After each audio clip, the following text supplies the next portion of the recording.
হযরতে মূসা আলাইহিস সালাতু ওয়াস সালাম নাম আপনারা শুনছেন না শোনেন নাই? কে কে শুনছেন দুহাত তুলে দেখান। সকলেই মূসা আলাইহিস সালাতু ওয়াস সালামের নাম কিন্তু শুনছেন। তিনি একজন সাধারণ মানুষ না, আল্লাহ তাআলার জবরদস্ত নবী। জোরে বলেন, তিনি সাধারণ কোনো মানুষ নয়, তিনি আল্লাহ তাআলার জবরদস্ত একজন নবী, বড় মাপের একজন নবী। শুধু নবী তাই নয়, আল্লাহ তাআলা তাকে সিফাতও দিয়েছেন কালিমুল্লাহ। মূসা আলাইহিস সালাতু ওয়াস সালামকে কিন্তু কালিমুল্লাহ বলা হয়। আল্লাহর সাথে অনেক সময়, অনেকবার, অসংখ্যবার মূসা আলাইহিস সালাতু ওয়াস সালাম কথা বলেছেন। আল্লাহর সাথে অধিক পরিমাণে কথা বলেছেন মূসা আলাইহিস সালাতু ওয়াস সালাম। এই মূসা আলাইহিস সালাতু ওয়াস সালামের একটা সময় দিলের ভিতরে হঠাৎ করে মনে হলো যে রিজিকের দায়িত্ব আল্লাহ তাআলা গ্রহণ করেছেন। রিজিকের ব্যাপারে তার দিলের ভিতরে একটু চিন্তা হলো। তার দিলের ভিতরে রিজিকের যখন একটু চিন্তা হলো, আল্লাহ পাক রব্বুল আলামিন তার এই দিলের অবস্থা জানে না? জোরে বলেন, জানে না? আল্লাহ পাক মূসা আলাইহিস সালাতু ওয়াস সালামের এই দিলের অবস্থা বুঝতে পেরে মূসা আলাইহিস সালাতু ওয়াস সালামকে আল্লাহ পাক রব্বুল আলামিন ডাক দেয়া বললেন, হে মূসা, তুমি দিলের ভিতরে রিজিক নিয়ে যেই চিন্তা ভাবনা করতেছো, আমি কিন্তু মূসা টের পেয়েছি। মূসা, রিজিক নিয়ে তোমার চিন্তা হয়, রিজিক নিয়ে তোমার ভাবনা হয়, রিজিক নিয়ে তুমি চিন্তিত মূসা। মূসা আলাইহিস সালাতু ওয়াস সালাম বলতেছেন, জি আল্লাহ, রিজিকের ব্যাপারে চিন্তা এসেছে। আল্লাহ পাক রব্বুল আলামিন মূসা আলাইহিস সালাতু ওয়াস সালামকে ডাক দেয়া বললেন, এ মূসা, ওই যে দেখা যায় তোমার সামনে বড় একটা পাথর, ওই পাথরের ভিতরে তোমার হাতে যেই লাঠি রয়েছে, লাঠি দ্বারা আঘাত করো।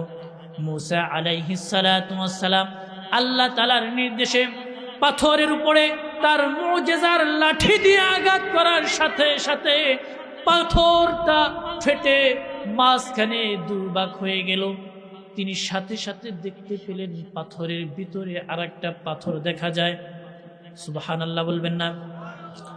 একটা পাথর ফাটাইছে, একটা পাথরের ভিতরে দেখা যায় পরিপূর্ণ আরেকটা পাথর দেখা যায়। মূসা আলাইহিস সালাতু ওয়াস সালাম দেখলেন আরেকটা পাথর। আল্লাহ তাআলার পক্ষ থেকে হুকুম হলো, হে মূসা, ওই পাথরের উপরেও তুমি তোমার লাঠি দ্বারা দ্বিতীয়বার আঘাত করো। মূসা আলাইহিস সালাতু ওয়াস সালাম তার লাঠি দ্বারা দ্বিতীয় পাথরের উপরে আঘাত করলো।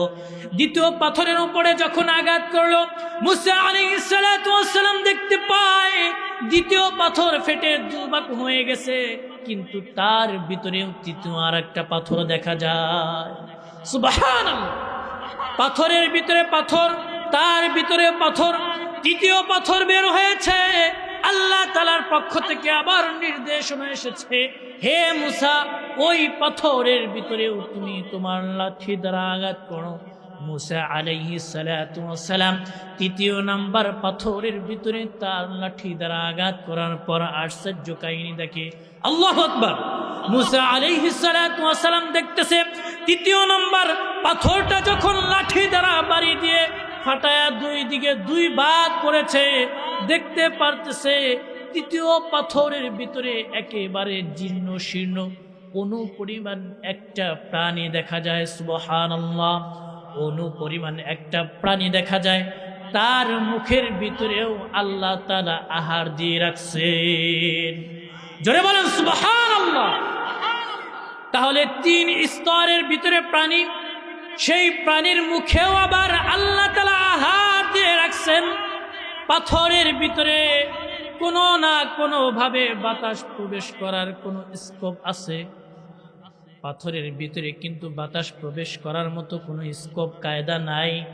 তাও আবার একটা পাথর না, তিনটা পাথরের ভিতরে। যখন মূসা আলাইহিস সালাতু ওয়াস সালাম এই আশ্চর্য জিনিস দেখেছেন, আল্লাহ তাআলার শুকরিয়া আদায় করতেছেন। আল্লাহ তাআলার শুকরিয়া আদায় করতেছেন। এই মুহূর্তে ওই প্রাণীটার জবান আল্লাহ তাআলা মানুষের ন্যায় খুলে দিয়েছেন। তিনি বলতেছেন, মূসা নবী গো, আপনি এখানে আমাকে দেখে আশ্চর্য হইলেন, অথচ আমার আল্লাহ আমাকে এখানে সর্বক্ষণ সব সময় রক্ষণাবেক্ষণ রাখে। আল্লাহ সব সময় আমার খবর নেয়, সব সময় আল্লাহ আমার খোঁজ নেয়। আল্লাহ পাক রব্বুল আলামিন সেকেন্ডের জন্য, মুহূর্তের জন্য কোনো সময় আমাকে ভোলে না। সুবহানাল্লাহ। তাহলে 3 স্তরের ভিতরে ছোট্ট একটা অনুনয় প্রাণীকে যদি আল্লাহ তাআলা এমন ভাবে আহার দিতে পারে, ওই আল্লাহ এখনো আছে না ওই আল্লাহ নাই? কি বলেন? ওই আল্লাহ এখনো আছে না নাই? ওই আল্লাহ ঠিকই রয়েছে আল্লাহ তাআলার জায়গায়, কিন্তু আল্লাহর প্রতি যে আস্থা, বিশ্বাস আর ভরসা আমাদের থাকা দরকার, ততটুক কিন্তু আমাদের নাই। না আছে? অতটুক বিশ্বাস ভরসা নাই। যদি অতটুক বিশ্বাস আর ভরসা থাকতো, আল্লাহ তাআলা বলেন ওয়ামান ইয়াতাওয়াক্কাল আলাল্লাহি ফাহুয়া হাসবু, যেই ব্যক্তি আল্লাহ তাআলার প্রতি বিশ্বাস আর ভরসা রাখবে, আল্লাহ পাক তার জন্য যথেষ্ট হয়ে যাবেন। তার আর দুনিয়ার কোনো কিছুর প্রয়োজন হবে না, তার দুনিয়ার রিজিকের টেনশন করা লাগবে না, রিজিকের পেরেশানি তার করা লাগবে না। দুনিয়ার ভিতরে কিন্তু আমরা আশরাফুল মাখলুকাত, সৃষ্টি জগতের সেরা, এরপরেও এই রিজিকের পিছনে আমরা যেভাবে ছুটি, রিজিকের জন্য আমরা যত দৌড়াদৌড়ি করি, রিজিকের জন্য আমরা যত পেরেশান, অন্য কোনো মাখলুক এত পেরেশানি কিন্তু রিজিকের জন্য দেখায় না। আলহামদুলিল্লাহ নাহমাদুহু ওয়া নাস্তাঈনুহু ওয়া নাস্তাগফিরুহু ونعوذ بالله من شرور أنفسنا ومن سيئات أعمالنا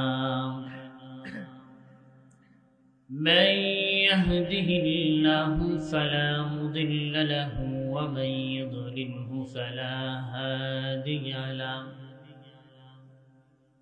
ونشهد أن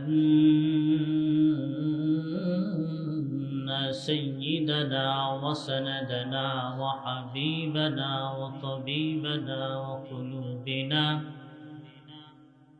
وقلوبنا ومولانا محمدا عبده ورسوله الذي أرسله الله تعالى بالحق بشيرا ونذيرا وداعيا إلى الله بإذنه وسراجا وقمرا منيرا. أما بعد، فقد قال الله تعالى في كلامه المجيد وفرقانه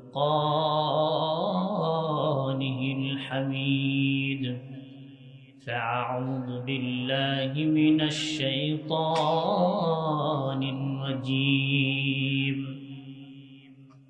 بسم الله الرحمن الرحيم. وما من دابة في الأرض إلا على الله رزقها ويعلم مستقرها ومستودعها وكل في كتاب مبين. وقال رسول الله صلى الله عليه وسلم: طلب كسب الحلال فريضة بعد الفريضة، أو كما قال عليه الصلاة والسلام. آمنت بالله صدق الله مولانا العظيم، وصدق رسوله النبي الكريم، ونحن على ذلك من الشاهدين والشاكرين، والحمد لله رب العالمين. محمد نے آکر کفر کو مٹایا،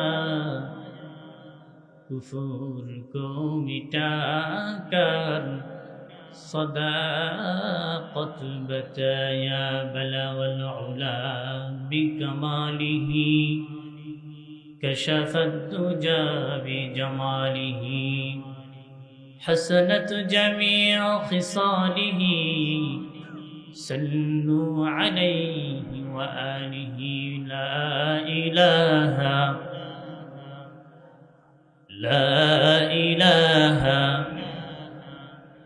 जोरे ला इलाहा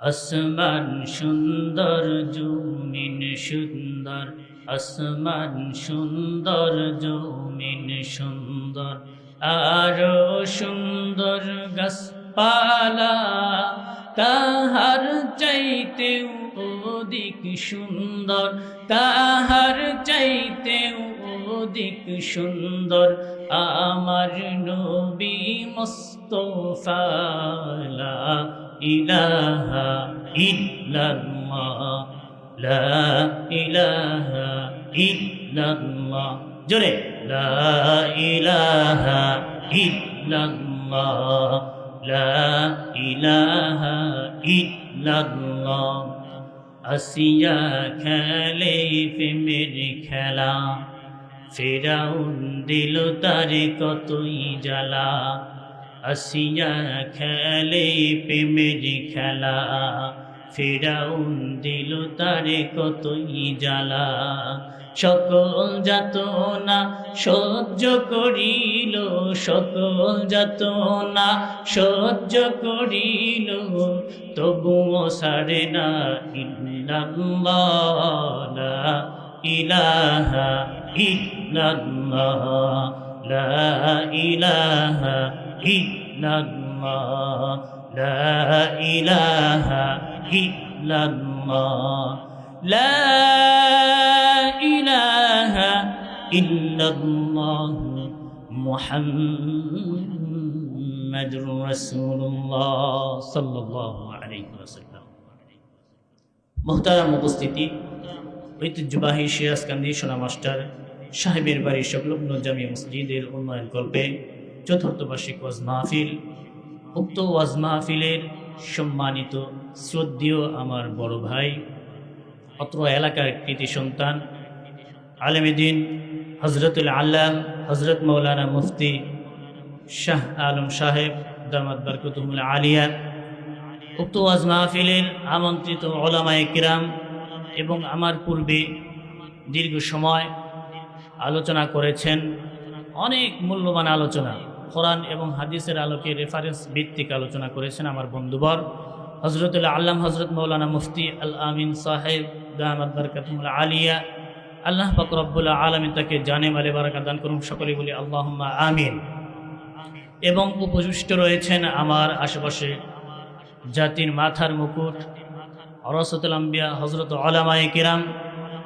আমার সামনে উপস্থিত রয়েছেন বাংলার দূর দূরান্ত থেকে ছুটে আসা ইলম পিপাসিত ইলমে দ্বীন ইসলাম প্রিয় আল্লাহ পাকের আশিকিন জাকিরিন মুহিব্বিন মুরব্বিয়ানে আযম এবং কলিজার টুকরা আমার যুবক ভাইরা, পর্দার অন্তরালে অবস্থানরত সম্মানিতা মা ও বোনেরা, সকলের প্রতি আমার আন্তরিক সালাম, আসসালামু আলাইকুম ওয়া রাহমাতুল্লাহ। মুহতারাম উপস্থিতি, আপনারা আল্লাহ তাআলাকে ভালোবাসেন কে কে? একটু দুহাত উঁচু করে দেখান তো। আপনারা সকলে আল্লাহ তাআলাকে ভালোবাসেন তো ইনশাআল্লাহ? আপনারা সকলে আল্লাহ তাআলার ভালোবাসা পেতে চান তো ইনশাআল্লাহ? এবার শয়তানকে কে ভালোবাসে? হাত তোলেন তো দেখি। শয়তানকে কে ভালোবাসে? কেউ না, কেউ ভালোবাসে না, সকলেই আল্লাহ তাআলাকে ভালোবাসে। আল্লাহ তাআলাকে যদি সকলেই ভালোবেসে থাকি, আল্লাহ তাআলার ভালোবাসা যদি পেতে চাই, তাহলে মাঝখানের যে ফাঁকা জায়গা রয়েছে আল্লাহ তাআলার ভালোবাসা পাওয়া অর্জন করার লক্ষ্যে সকলেই ফাঁকা জায়গাগুলি পূরণ করে বসি। সকলে একটু আগা মাঝখানে যে ফাঁকা জায়গাগুলি রয়েছে ফাঁকা জায়গা পূরণ করে বসি, কারণ ফাঁকা জায়গা যদি থাকে শয়তান খুশি হয়। ফাঁকা জায়গা ভরাট করে গার সাথে গা লাগিয়ে যদি একেবারে মিলিত হয়ে বসা যায় আল্লাহ পাক খুশি হয়। এখন দেখি কে শয়তানকে খুশি করে আর কে আল্লাহ পাককে খুশি করে। যারা উঠবেন না, যাদের মাঝখানে ফাঁকা থাকবে তারা শয়তানকে খুশি করবে, আর যাদের মাঝখানে আশেপাশে দেখবো জায়গা নাই তারা একমাত্র আল্লাহ তাআলাকেই রাজি এবং খুশি করতে চায়। সকলে আল্লাহ তাআলাকে রাজি এবং খুশি করতে চাই তো ইনশাআল্লাহ? লিল্লাহি তাকবীর। হয় না আরো জোরে লিল্লাহি তাকবীর। মুসলমানের আওয়াজ কি এত কম হয় নাকি? কার নামে তাকবীর দিতেছি জোরে বলেন তো? আল্লাহর নামে তাকবীর দিতে কারো কোনো ভয় সংশয় দ্বিধাদ্বয় আছে নাকি? কোনো সংশয় আছে? কোনো দ্বিধা আছে? কোনো বাধা বিপত্তি আছে? কোনো সংশয় নাই, কোনো দ্বিধা নাই, কোনো বাধা বিপত্তি নাই। জোরে সরো হবে লিল্লাহি তাকবীর, লিল্লাহি তাকবীর। আল্লাহ পাক রব্বুল আলামিন আজকের এই মজমাকে, এই মাহফিলকে কবুল আর মঞ্জুর করুন। সকলে পড়ি আল্লাহুম্মা আমিন। মুহতারাম উপস্থিতি, আজকে মসজিদের উদ্যোগে উন্নয়ন কল্পে মাহফিল, কিন্তু লোক সংখ্যার উপস্থিতি এত কম যে আমি গত মাসে বেশ কয়েকটা মাহফিল করেছি বাড়িতে মানুষের উঠোনে যে মাহফিল করেছি ওখানে যেই পরিমাণ লোক সংখ্যা হয়েছে তার থেকেও এখানে কম। এখানের উপস্থিতি দেখে আমার মনে হচ্ছে যে এই আশেপাশে মনে হয় মুসলমানের সংখ্যার সাথে সাথে হিন্দু সম্প্রদায় রয়েছে। কি বলেন? মুসলমানের সংখ্যার সাথে সাথে মুসলমানের বাড়িঘরের সাথে সাথে হিন্দু অমুসলিমদের বাড়ি আছে। তাই কি আছে কি নাই? সব মুসলমানের ঘর, সব মুসলমানের, পুরো এলাকা মুসলমানের। পুরো এলাকা যদি মুসলমানের হয়, কোনো হিন্দু বৌদ্ধ খ্রিস্টান সম্প্রদায়ের কোনো বাড়িঘর যদি এই এলাকায় না থাকে, তাহলে ধর্মীয় অনুষ্ঠান কোরআনুল কারীমের তাফসীরের মাহফিলে লোক সংখ্যা কেমনে এত কম হয়? কথা বলেন।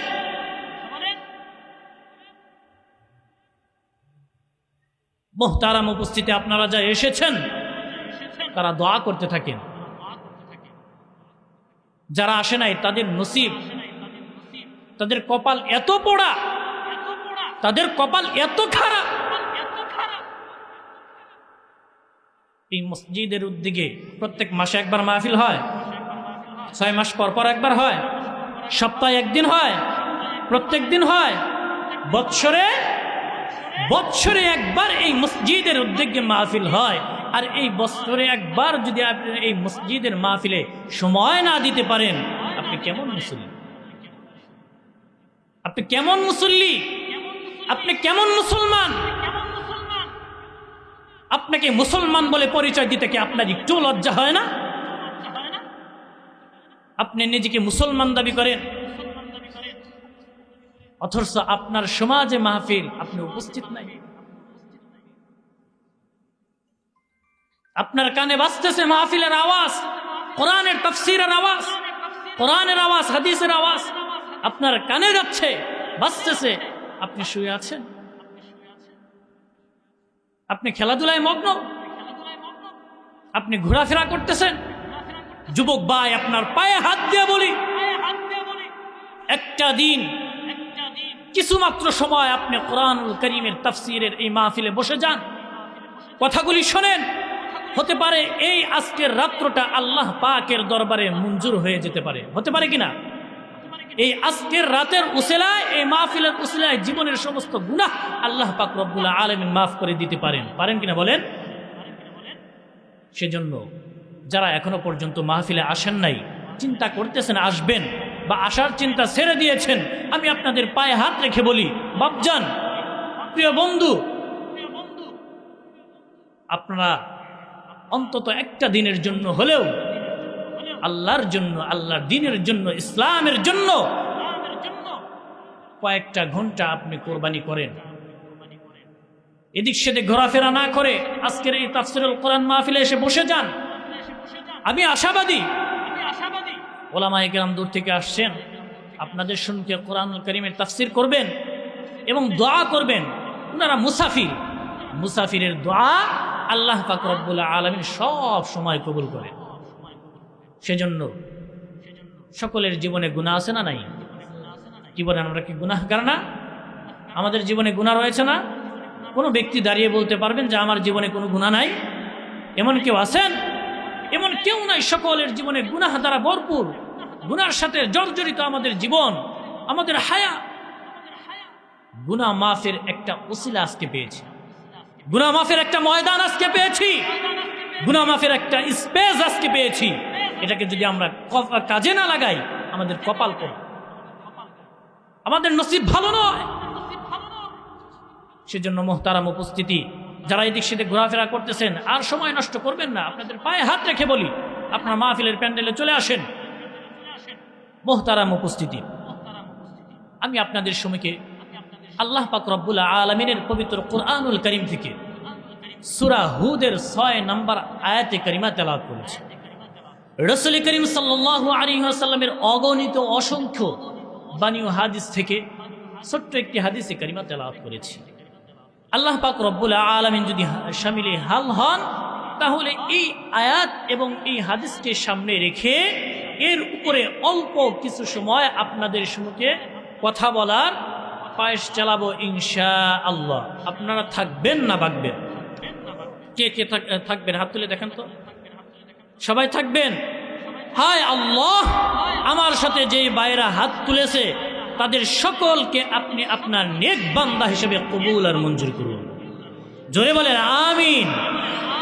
মুহতারাম উপস্থিতি, কুরআনুল কারীমের যে আয়াতে কারিমা আমি তেলাওয়াত করেছি, এই আয়াতে কারিমার ভিতরে আল্লাহ সুবহানাহু ওয়া তাআলা রিজিকের আলোচনা করেছেন। কিসের আলোচনা?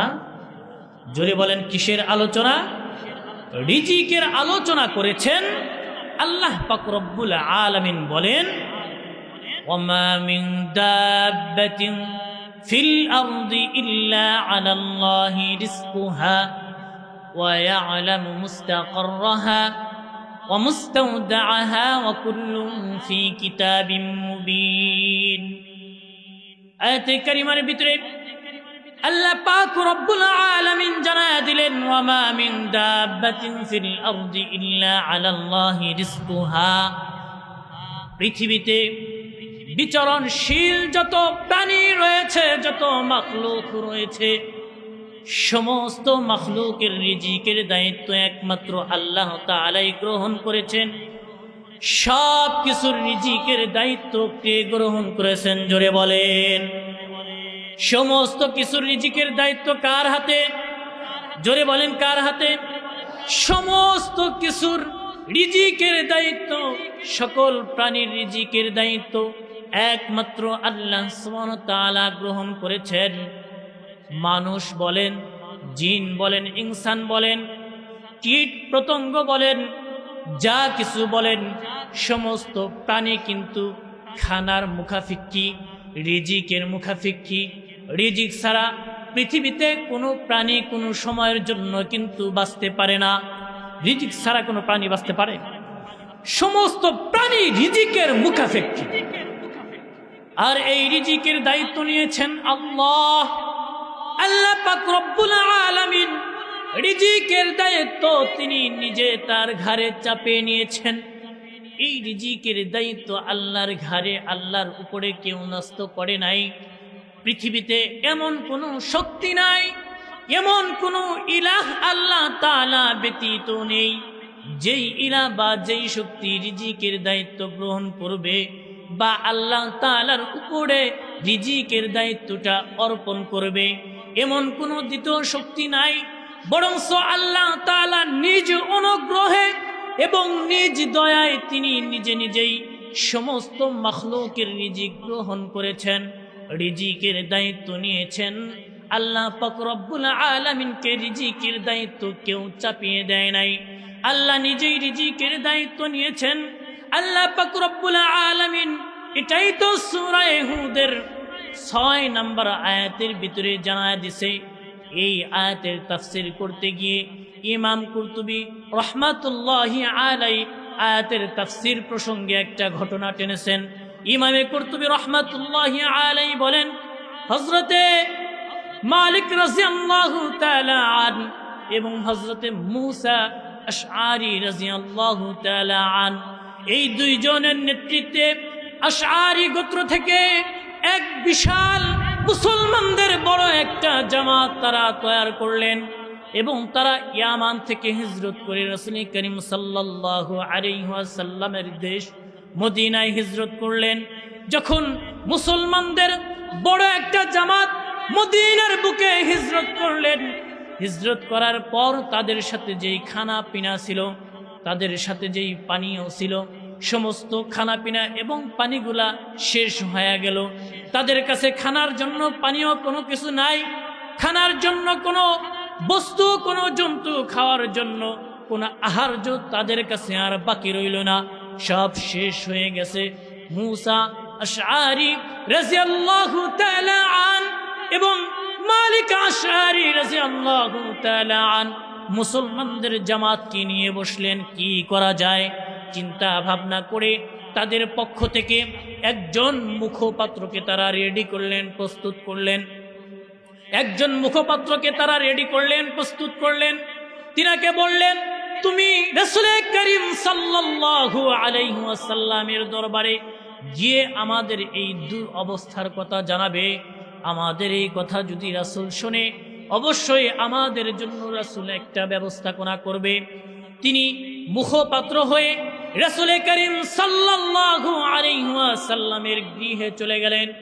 রাসূল করিম সাল্লাল্লাহু আলাইহি ওয়াসাল্লামের ঘরের দরজায় যখন পা রাখছেন, তিনি ভিতর থেকে শুনতে পেলেন রাসূল করিম সাল্লাল্লাহু আলাইহি ওয়াসাল্লামের সুমিষ্ট ভাষায়, কোকিল কণ্ঠে, তার মধুর কণ্ঠে রাসূল করিম সাল্লাল্লাহু আলাইহি ওয়াসাল্লাম আল্লাহ পাকের দেওয়া ঐশী গ্রন্থ আল কোরআন, এই কোরআন রাসূলের প্রতি নাজিল হয়েছে।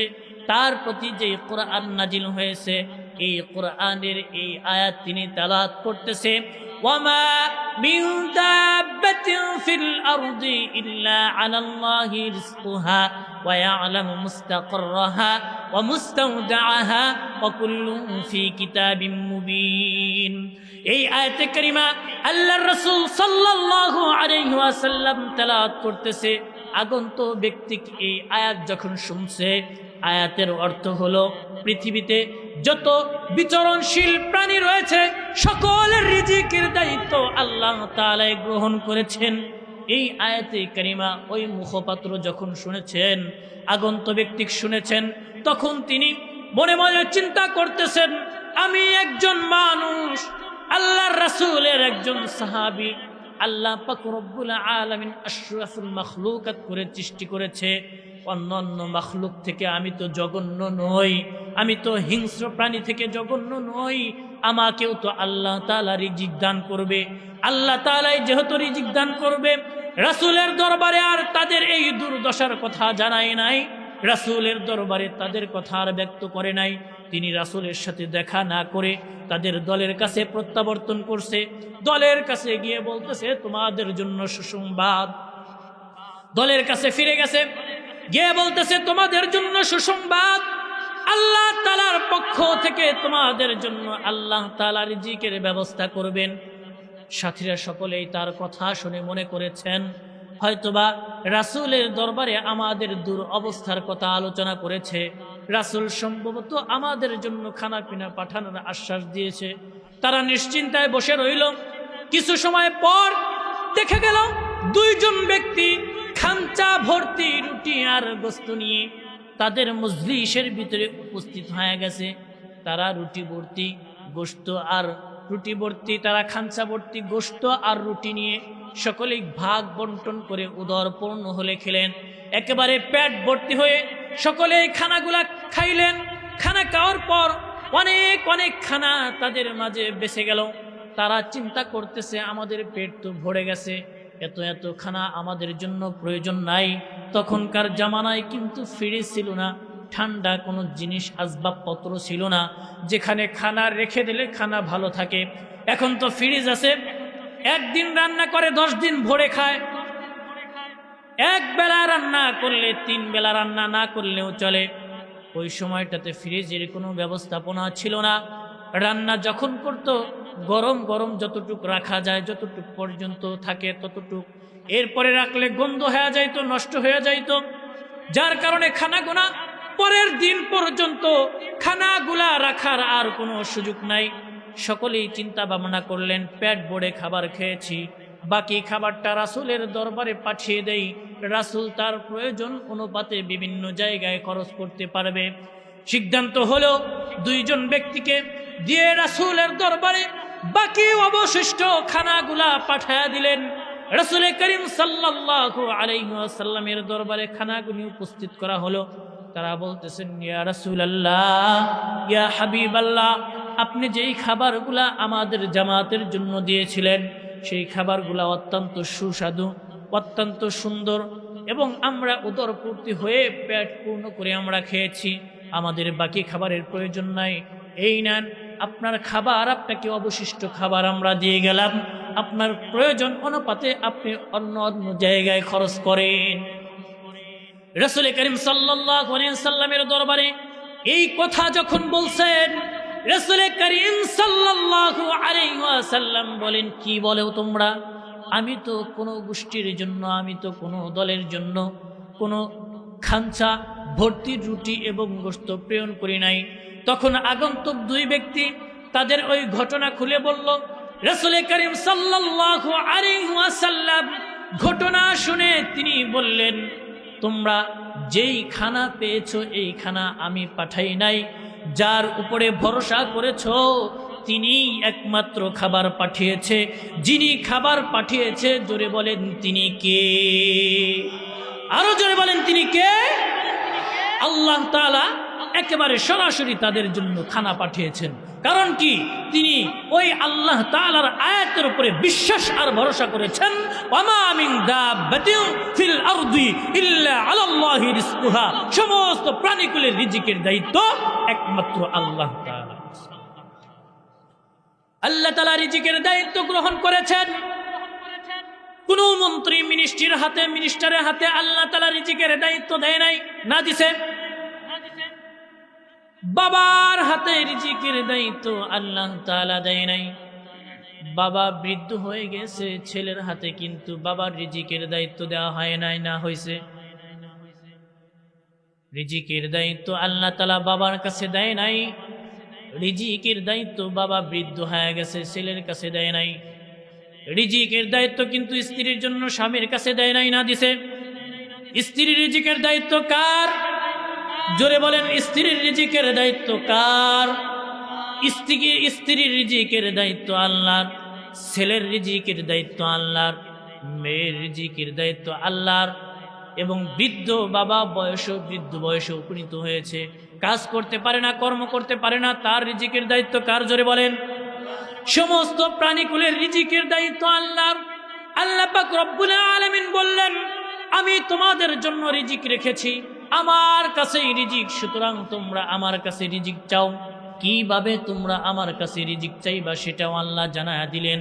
আল্লাহ পাক রব্বুল আলামিন সূরাতুল জুমআ, সূরা জুমআর 10 নম্বর আয়াতের ভিতরে আল্লাহ পাক রব্বুল আলামিন ইরশাদ করেন, ফাইযা কুদিয়াতিস সালাতু ফান্তাশিরু ফিল আরদি ওয়াবতাগু মিন ফাদলিল্লাহ ওয়াযকুরুল্লাহা কাসীরান লাআল্লাকুম তুফলিহুন।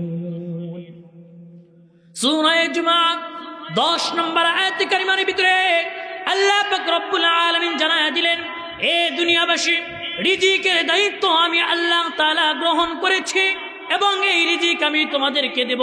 কিন্তু রিজিক দেওয়ার একটা প্রসেসিং সিস্টেম আমি রেখেছি। রিজিকতে তোমরা কিভাবে অন্বেষণ করবা, কিভাবে খুঁজবা? আল্লাহ পাক রব্বুল আলামিন বলেন, ফাইদা কুদিয়াতিস সালাতু ফান্তাশিরু ফিল আরদ, তোমরা নামাজ শেষে জমিনে ছড়িয়ে ছিটিয়ে পড়ো। নামাজ শেষ করে জমিনের ভিতরে ছড়িয়ে ছিটিয়ে পড়ো, অর্থাৎ রিজিক আহার করো, রিজিক অন্বেষণ করো জমিন থেকে। আল্লাহ পাক রব্বুল আলামিন নামাজের পর রিজিককে অন্বেষণ করার কথা বললেন। রিজিক হলো দুই প্রকার। জোরে বলেন, রিজিক কয় প্রকার? আরো জোরে, কয় প্রকার?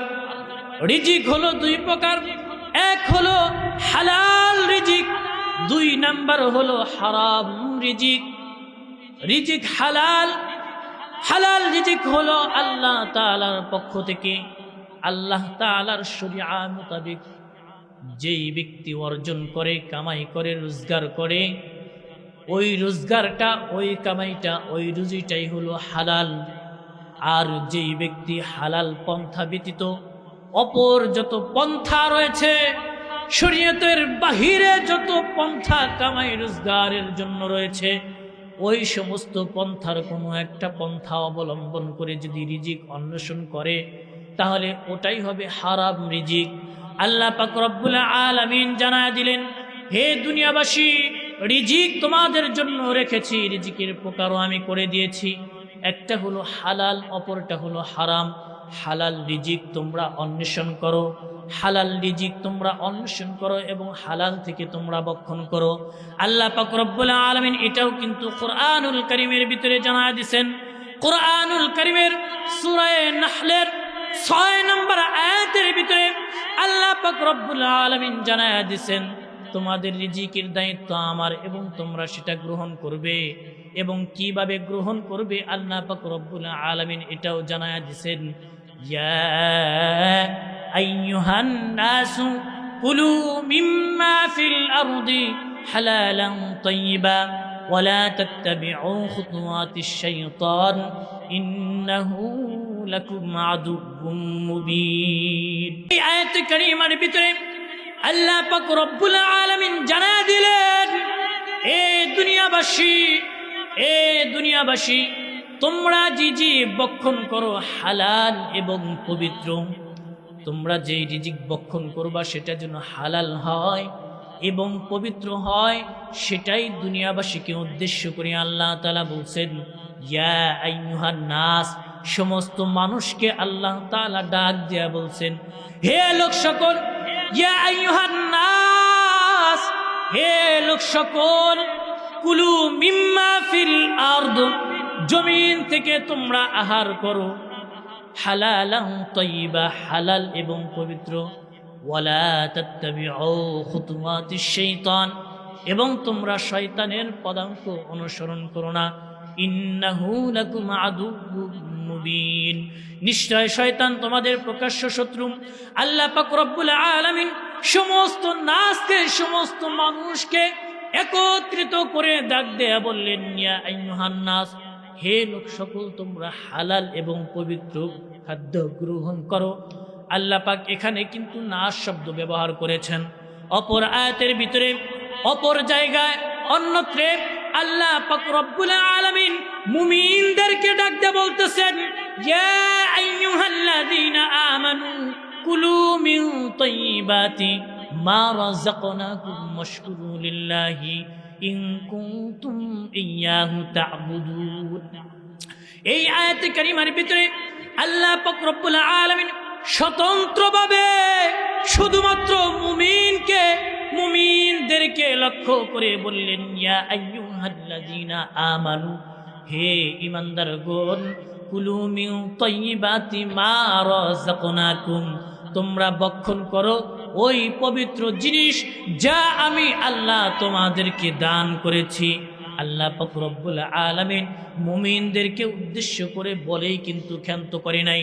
প্রথমে মানুষদেরকে ডাক দিয়েছেন, ইয়া আইয়ুহান নাস, এরপরে আল্লাহ তাআলা মুমিনদেরকে ডাক দিয়েছেন, ইয়া আইয়ুহাল্লাযীনা আমানু, এরপরে অন্যত্র অন্য জায়গায় আল্লাহ পাক রব্বুল আলামিন রাসূল বলতেই ডাক দিয়ে বলতেছেন, ইয়া আইয়ুহার রাসূলু কুলু মিনাত তাইয়্যিবাতি ওয়া'মালু সালিহা ইন্নী বিমা তা'মালুনা আলিম। এই আয়াত কারিমার ভিতরে আল্লাহ পাক রব্বুল আলামিন নবী রাসূল যারা রয়েছেন তাদেরকে ডাক দেয়া বলেন, ইয়া আইয়ুহার রাসূল, হে আমার নবীগণ, হে আমার নবীগণ, কুলু মিনাত তাইয়্যিবাতি, আপনারা ভক্ষণ করেন, আপনারা খানা খান, আপনারা খাদ্য খান পবিত্র পবিত্র খাদ্য, পবিত্র খাদ্য থেকে আপনারা আহার করেন এবং আপনারা ভালো ভালো কাজগুলি করেন। আপনারা যা করেন তা সম্পর্কে কিন্তু আমি আল্লাহ তাআলা পরিপূর্ণভাবে জ্ঞাত। আপনারা যা করেন আমি আল্লাহ তাআলা কিন্তু জানি। আচ্ছা বলেন, আপনি আমি আমরা সকলেই যেই কাজগুলা করি আল্লাহ তাআলা জানে না জানে না? কি বলেন, আল্লাহ তাআলা জানে না? এখানে কোনো সন্দেহ আছে? আমি আপনি আমরা যে যা করি, যেখানেই করি, যত অন্ধকারের ভিতরেই করি না কেন, যত অন্ধকার, আমাবস্যা রাতের অন্ধকারের ভিতরেও যদি কেউ কোনো কিছু করে, সেটা দুনিয়ার কে না জানলেও, দুনিয়ার কেউ টের না পাইলেও কে জানেন? জোরে বলেন, আল্লাহ জানেন। না এখানে কোনো সন্দেহ আছে? কোনো শোভা আছে? কোনো সন্দেহ নাই। যদি আপনার ভিতরে এই ব্যাপারে কোনো সন্দেহ থাকে তাহলে তুমি আপনার ভিতরে ঈমানই নাই। আলিমুল গায়ব ওয়াস শাহাদা, অদৃশ্যর প্রতি ঈমান, এটার সাক্ষ্য যদি আপনি না দেন, আল্লাহ সব কিছু জানেন। আল্লাহু আলিমুম বিযাতিস সুদূর, সমস্ত কিছু আল্লাহ শোনেন, জানেন, দেখেন। এই জ্ঞান যদি আপনার আমার ভিতরে না থাকে তাহলে কিন্তু মুসলমান থাকা সম্ভব নয়। তাহলে আমাবস্যা রাতের অন্ধকারেও যদি কোনো প্রাণী দুনিয়ার সমস্ত মানুষকে না জানায়ও কোনো কাজ করে, সেটা কেউ না জানলে কে জানে বলেন? আল্লাহ জানে। মুহতারাম উপস্থিতি, কথায় কথা চলে আসে, দুনিয়ার ভিতরে ঘোর অন্ধকার, চলাফেরা করতে কোনো কিছু দেখা যায় না। আপনি পা ফেলতেছেন, পায়ের নিচে পিঁপড়া আছে কিনা, পায়ের নিচে মশা আছে কিনা, পায়ের নিচে ডাইয়া আছে কিনা, পায়ের নিচে আরো ছোট ছোট যেই সমস্ত প্রাণীগুলা রয়েছে দেখা যায়, সেগুলা কিন্তু দেখা যায় না। এই যে আপনি পাড়া দিলেন, আপনার পায়ের নিচে পিঁপড়া পড়ে পিঁপড়া মারা গেল, এটা কিন্তু দেখা যায় না। কিন্তু ওই পিঁপড়াটাও সম্পর্কে পূর্ণ জ্ঞান কে রাখে? জোরে বলেন কে রাখে? আরো জোরে বলেন কে রাখে? আরো জোরে বলেন কে রাখে? আমার আল্লাহ কি পরিমাণ জ্ঞান রাখেন! আমার আল্লাহ কি পরিমাণ জ্ঞান রাখেন! হযরতে মূসা আলাইহিস সালাতু ওয়াস সালাম নাম আপনারা শুনছেন না শোনেন নাই? কে কে শুনছেন দুহাত তুলে দেখান।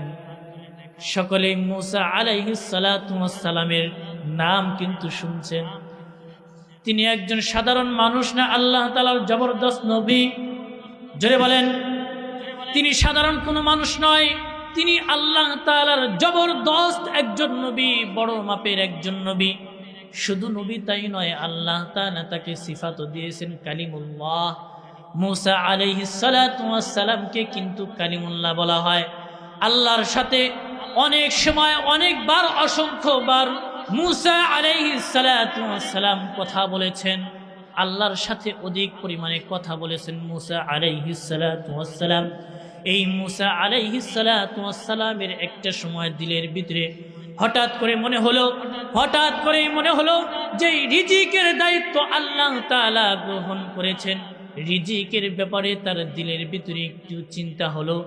তার দিলের ভিতরে রিজিকের যখন একটু চিন্তা হলো, আল্লাহ পাক রব্বুল আলামিন তার এই দিলের অবস্থা জানে না জানে না? জোরে বলেন, জানে না জানে না?